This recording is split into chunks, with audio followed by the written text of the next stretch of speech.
ఏమండి, దేవుణ్ణి కలిగి ధనవంతులై ఉన్నవారు ధన్యులు, దేవుడు లేకుండా ధనవంతులై ఉన్నవారు బతుకులు దౌర్భాగ్యం. నువ్వు జియోకి ఓనర్ అయి ఉండొచ్చు, టాటా పెర్లవై ఉండొచ్చు, నువ్వు ఎవరవై ఉండొచ్చు. ఏమండి, నీలో యేసు లేకపోతే నీ జీవితము శూన్యం. ఒక్క సెకండ్ లోనే ఎక్కడికి వెళ్ళిపోయారంటే వాళ్ళు పాతాళం. ఈ లోకంలో నీ బిల్డింగ్లు, నీ కార్లు, నీ అంతస్తులు, నీ సిరి సంపదలన్నీ కూడా ఏమైపోతాయి? నీవేమో కాటికి, నీవన్నీ వారికి.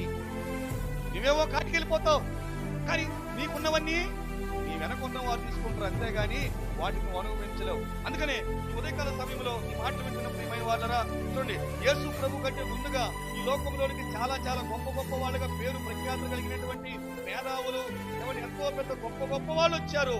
ఆలోచించాలని పదే పదే మాట జ్ఞాపకం చేస్తున్నా. వాళ్ళల్లో ఒక్కరైనా సరే మరణాన్ని తిరిగి జయించారా? సమాధిలో నుంచి బయటకు వచ్చారా? ఎవరైనా సమాధులు ఖాళీగా ఉన్నాయా? చెప్పండి, నేను కూడా మీ అందరికి టికెట్ పెట్టించుకోవాలి, పాలు పట్టుకోండి. హల్లెలూయా. ఏమో ఉన్నాయా సమాధులు ఖాళీగా? ఉన్నాయా బాబు? అయితే నేను ప్రకటిస్తున్నా, నా యేసయ్య సమాధి ఖాళీగా ఉంది.